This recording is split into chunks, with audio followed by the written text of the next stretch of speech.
every now and then you might see a television program that shows these celebrities before they were famous, and people are always so surprised how different they look now from when they did when they were growing up.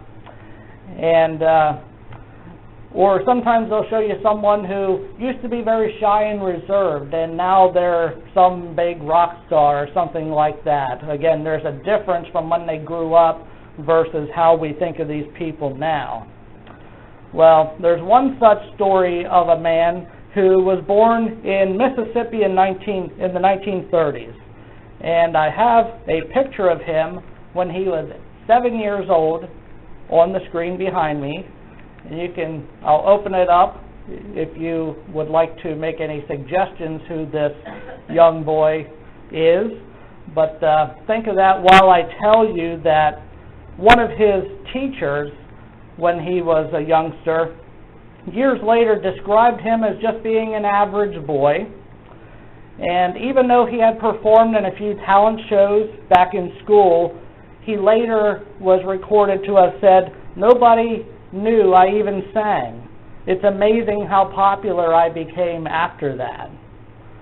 Well, this boy, who wasn't really anything special as a youngster, he would go on to record a record, get a record deal, become a rock star, record 33 #1 songs, and sing for about a 25-year career. Anyone like to throw out a guess as to who this young boy was? This picture, someone said Elvis. Whoever said Elvis is correct. There he is. Yes, Elvis Presley. Again, no one would have thought that this average student who was born in Tupelo, Mississippi, would go on to become probably the most successful recording artist ever. Now, aside from the king of rock and roll, we hear other stories about people who've undergone massive weight loss, for instance. Many celebrities will put on the weight and then take it off. To name a few, comedian Drew Carey claims to have lost 80 pounds from his max. Actors John Goodman and Tom Arnold claim to have lost 100 pounds. So again, but with those people, when you look at the before and after pictures, you can tell that there's a significant difference, but you can tell that it's still the same person. Well, this morning we're going to look at a description that shows us how Jesus has changed. And to put this in context, we need to remember that the Apostle John had spent 3 years with Jesus leading up to his crucifixion. So John was very familiar with Jesus. But it was the image of Jesus when John saw him on the cross on that Good Friday afternoon that forms the basis of our comparison this morning. I'm sure we all know the story about Good Friday, which was the Passover when Jesus was flogged and beaten and eventually killed. If you have seen the movie of the Passion of the Christ, that's what I think of whenever I think of Jesus on the cross. I chose not to show you a picture from that movie this morning because it is very graphic. He is completely bloody from head to foot, although I'm sure that is a true picture of him. The point is that when John received his revelation all those years later, I'm sure he certainly remembered what Jesus looked like on that day. Battered, bruised, beaten, and bloody. Well, what we'll look at in our description this morning is a description of Jesus that is much different than what the disciples saw. Just like the celebrities whose appearances changed once they became famous, Jesus changed greatly from the man who was killed like a common criminal to the resurrected Son of God. And what I'd like to impress upon you most this morning is that many people still think of Jesus as the bruised, beaten, and weak man on that Good Friday. On Good Friday, he was certainly bruised and beaten and weak, but not anymore. The image that John records of Jesus is the complete opposite of what we think based on Good Friday. And we'll look at Revelation chapter 1 this morning, reading from verses 12 through 18, and the word of the Lord is on the screen as always. And John says, I turned around to see the voice that was speaking to me. And when I turned, I saw 7 golden lampstands. And among the lampstands was someone like a son of man, dressed in a robe, reaching down to his feet, with a golden sash around his chest. The hair on his head was white like wool, and white as snow, and his eyes were like blazing fire. His feet were like bronze glowing in a furnace, and his voice was like the sound of rushing waters. In his right hand he held 7 stars, and coming out of his mouth was a sharp double-edged sword. His face was like the sun shining in all its brilliance. When I saw him, I fell at his feet as though dead. Then he placed his right hand on me and said, Do not be afraid. I am the first and the last. I am the living one. I was dead, and now look, I am alive forever and ever, and I hold the keys of death and Hades. The Lord's blessing be added to the reading and to the hearing of His holy word. Amen. John provides us with a wonderful description of Jesus Christ in this passage, and I think we can learn a lot about His character and His purpose in these few verses. Again, John was at the foot of the cross some 65, maybe 70 years before he received this revelation. And it was there when Jesus' body was taken down and wrapped and placed in the tomb. Jesus, when he was on the cross, the world thought they had won. Jesus' enemies thought they had finally gotten rid of this troublemaker once and for all, but they were very wrong. This is the first of many opposing perspectives that we will see this morning. During his first coming, the world thought Jesus was dead, but Jesus arose from the grave and is alive, and that is what John is witnessing in these verses. He is witnessing a vision of his friend who is alive now more than ever. In the vision, we read that Jesus is among the 7 lampstands. First, notice how John sees lampstands, but not the lamps themselves. This is important because the lamp is what gives off the light, not the lampstand. The lampstand is what he sees, though, these things that hold the light.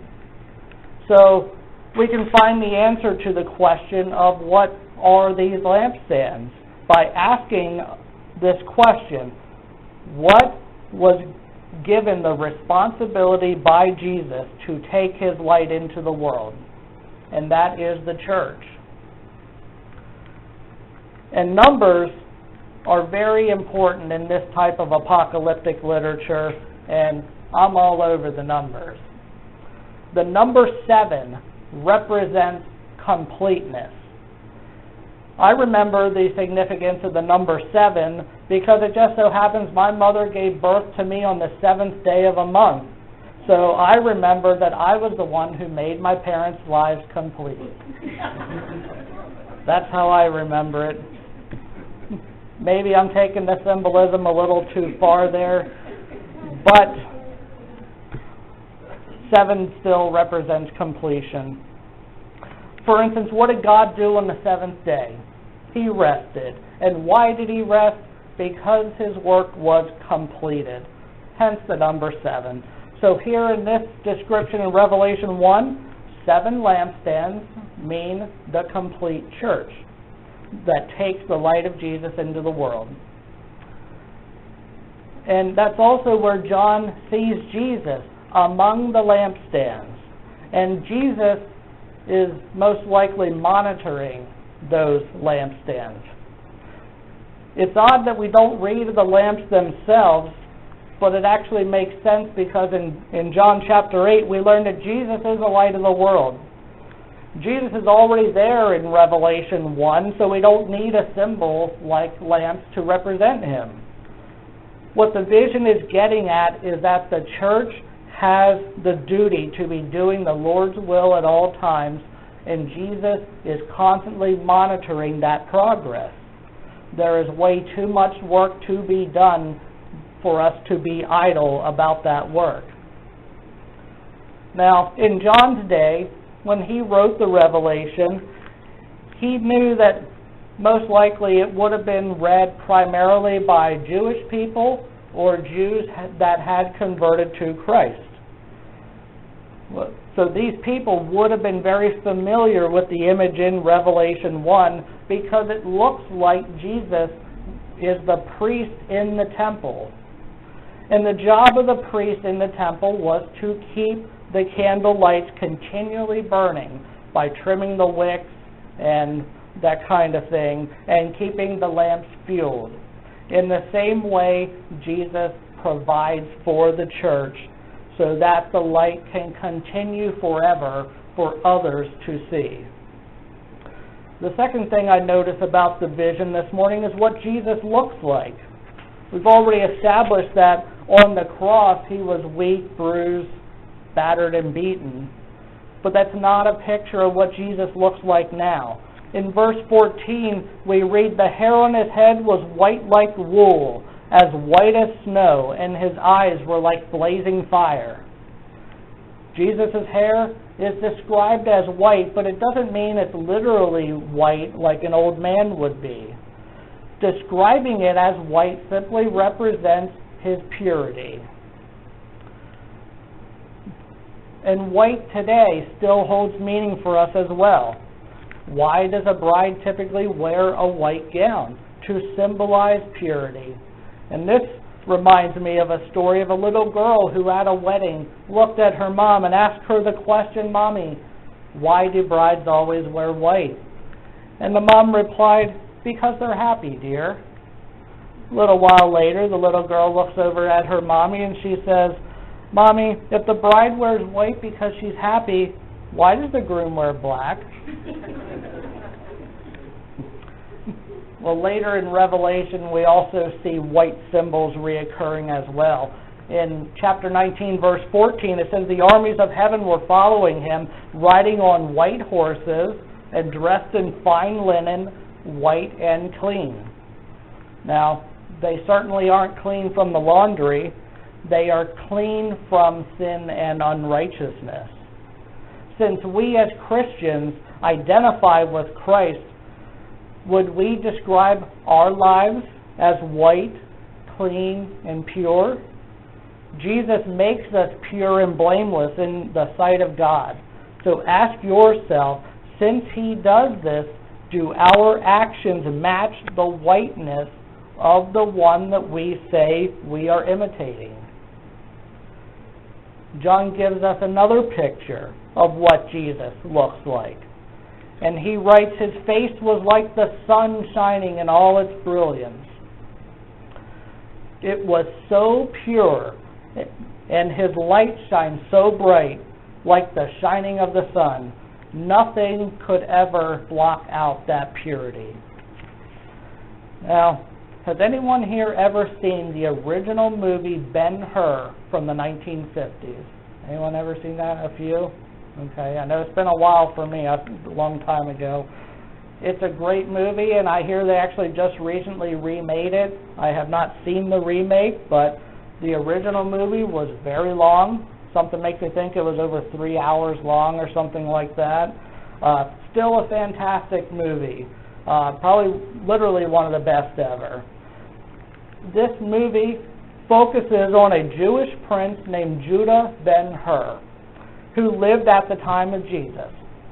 And in a segment of the movie, Ben-Hur, who has a mother and a sister with leprosy, learns that his sister is dying. So he decides to take her to Jesus and to see if Jesus will heal her.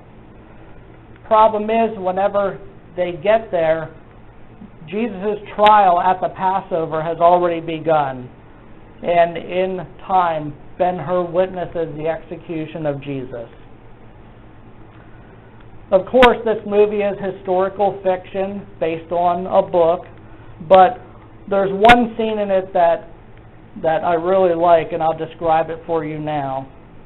Before Ben-Hur learns of his sister's health issues, he is unjustly enslaved. And while chained to other slaves, they were marching through Judea, and they happened to go right past Jesus' carpentry shop. And it was a very hot day, and they were very weak and tired, and Ben-Hur had had all that he could take, and he falls to the ground in exhaustion. Now, in the movie, I guess this is the way movies used to be, but not so much anymore, they don't show you Jesus' face in this movie. But what they do show is Jesus from behind approaching Ben-Hur with a cup of water, and Jesus stoops down and gives Ben-Hur a drink. When he looks up to see who is giving him the drink, a brightness reflects off of Ben-Hur's face, and that brightness, you know, is from the face of Jesus. That movie gives a great image of Jesus in that regard, of this brightness, that when Ben-Hur fell to the ground, it was the brightness of Jesus that made all the difference to him. And John was also struck by this image, that he included it in his description of Jesus in the Revelation. You see, the brightness of the sun is such a very apt description, because John concludes this chapter by relating the angels of the churches to the stars. Well, stars, of course, at night are very noticeable, but in the presence of the sun in the day, it is the sun that drowns out the brightness of the night, of the stars, I should say. Some people, though, try to be like the stars, and they try to outshine Jesus. Your pastor is not as bright as the sun. Your church council is not as bright as the sun. The Pope is not as bright as the sun. The stars have their role, and that is to be lights in the absence of the sun. But their duty is not to be the sun. And the third aspect this morning of Jesus is we'll look at his nature. What I mean is that on Good Friday, Jesus was a meek man. In 1 Peter 2:23, he writes, "When they hurled their insults at him, he did not retaliate. When he suffered, he made no threats." Now, the word meek is not the same as the word weak. Oftentimes, it takes a lot of strength to be meek.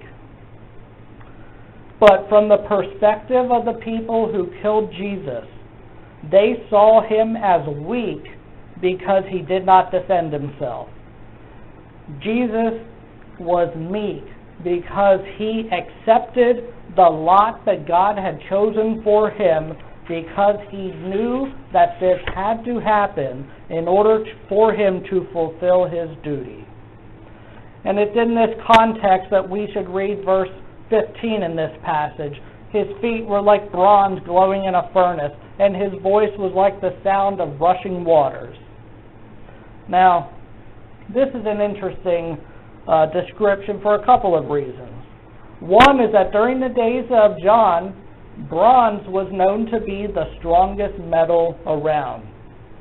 So to describe Jesus' feet as bronze is to say that he stands his ground no matter what. He is strong and immovable. How many times are we shaken by what other people think and say? It's like people saying, I don't want to offend someone, I don't want to hurt their feelings, so I'm going to tone down this Jesus thing in my life. Or maybe I'll just, instead of going around saying that Jesus is the only way to God, maybe I'll just quiet that down a little bit because I want to be liked by them. So I'm going to do what I can to make them like me. Well, Jesus himself addressed this issue during his time on this planet when he said, "But whosoever shall deny me before men, him I will deny also before my Father which is in heaven." The fact is, we cannot have it both ways in these circumstances, and that's what John is saying in Revelation 1 when he describes Jesus' feet as bronze. And Jesus says, "No man can serve two masters, for either he will hate one and love the other, or else he will hold to one and despise the other. Ye cannot serve God and mammon." Those who insist upon Jesus as being just one way to God need to think about it this way. Do you really think that God allowed Jesus to be subjected to everything he endured, all the flogging, the beating, the mockery, everything, in order for Jesus to just be one way to God? If someone would willingly go through all that like Jesus did, it had better be for a very good purpose. And it was for a good purpose, because just as Jesus said about himself, "I am the way, the truth, and the life." Only one way. There are no other options. And Jesus also shows us now how he was put to the test, and he came out purified, as evidenced in these bronze feet. That's because the bronze was glowing in a furnace, is what we read. Just as metal is put in a fire to burn away all the impurities and just to expose the pure metal, Jesus was also put to the test. He was tempted in the wilderness by Satan, yet he did not sin. He was lied about and beaten and mocked and all those things we've already went over, yet he still never sinned. And for Jesus, every single day was a test, because he was on a mission, and that mission was to be the Lamb without blemish, the perfect sin offering. And one sin, just one tiny sin, one small white lie, just one lustful look at a woman, anything at all that was not pleasing to God would automatically disqualify him from completing his mission. And Jesus lived 33 perfect years on this planet without ever sinning, despite constantly being put to the test. Are you living your lives like you are constantly being put to the test? When Christians don't tell people about Jesus, that could be a sign that they're taking their own salvation for granted. We cannot have a cavalier attitude towards sin, because if that attitude towards sin doesn't differ greatly from an unsaved person, then the only thing you can do is to honestly ask yourself if you really are saved to begin with. We need to constantly be re-evaluating our lives and comparing our lives to Jesus, to keep in mind that true basis for comparison, so that we don't get lax in our sinfulness, and so that we are always striving to be better. Now, some of the recent messages that I've given have a connection of water in them. And when I searched the Bible for instances of this word water, this is one of the passages that came up, and it really spoke to me. And as far as water is concerned, verse 15 of this passage describes Jesus' voice as the sound of rushing waters. Now, I like waterfalls, and really some of my favorite pictures of nature are of waterfalls. If you think of a mighty waterfall, you think of something so powerful and so loud that it can drown out virtually any other sound if you get close enough to it. The sound of water can completely consume you. And that is how John is describing Jesus' voice. Powerful and majestic. You can really experience a waterfall with all of your senses when you think of it. You can certainly see it, you can hear it, You can feel the mist splashing against your skin. You can smell the clean water. And if you get close enough to the mist, if it gets on your face, you can even taste it. This is what Jesus is like for us in the way that He affects all of our senses. I think that a lot of people have a natural liking to waterfalls, especially large ones. It's said that 30 million people every year go up to Canada and visit Niagara Falls. Even though it's very loud, waterfalls can be peaceful. It's a constant rush of water, yet it can capture your mind like nothing else. And that's the effect that Jesus has on a person. You can't quite put your finger on what it is that attracts you, but you get hooked. And is that how Jesus is for you this morning? Are you so enamored of your relationship with Jesus that you could bask in Him the same way that you're leaning on a railing and just enjoying the majesty of a mighty waterfall? Jesus has that power if we would only give in and appreciate Him for who He is. I want to turn focus now and look at John's reaction to this vision and what that says about anyone who comes in contact with Jesus. Verse 17 in our passage doesn't use any symbolism at all. John comes right out, and doesn't mince words when he writes, "When I saw Him, I fell at His feet as though dead." It's interesting to study in the Scriptures the situations where individuals encounter the presence of God. John's reaction is on par with all the others. No one ever has a cavalier reaction when they are in the presence of God. Not Moses, not Isaiah, not John, no one. Man's natural reaction in God's presence is an acknowledgement of his own sinfulness, and John fell down as if dead. John was nothing in the presence of Jesus. The interesting comparison comes that during Jesus' first coming, no one really understood Him. Even His own disciples wanted Jesus to be someone that He wasn't. And the Jewish leaders certainly didn't want Him to be who He really was. If anyone was ever misunderstood, it was Jesus. But the encounter now between John and Jesus is very different, though.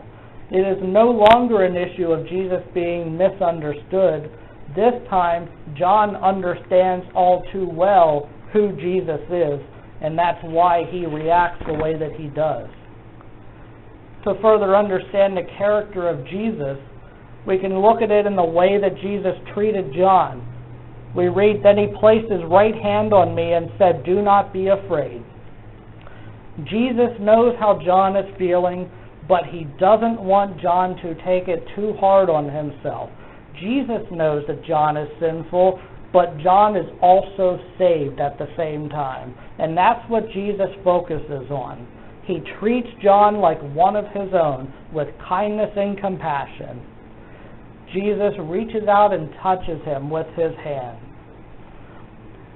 And if you put yourself in the shoes of John, you can see what this simple gesture would mean to him. It's like Jesus does the same thing for all people who repent of their sins and fall to the ground in humble adoration of their Savior. Ever so grateful for Jesus looking past our shortcomings and loving us in that same way. So let's go back to where we began now, introducing the king of rock and roll, Elvis Presley, talking about how he changed after the stardom. Some situations, your youth is not a very good predictor of what your adulthood will have in store for you. Then we had the people with extreme weight loss, and that's very significant for them. And the Apostle John, the author of the Revelation, experienced his own conversion, which made a huge difference in his life. But no difference was greater than the meek Jesus that we come across at the Passover compared to the strong, powerful, and majestic Jesus that we meet in Revelation 1. He is the same man who, despite his eternal greatness, showed great compassion to his friend John.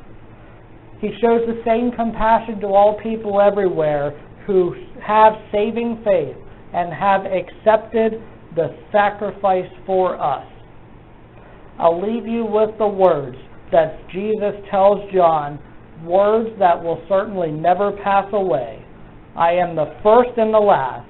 I am the living one. I was dead, and now look, I am alive forever and ever. Pray with me, please.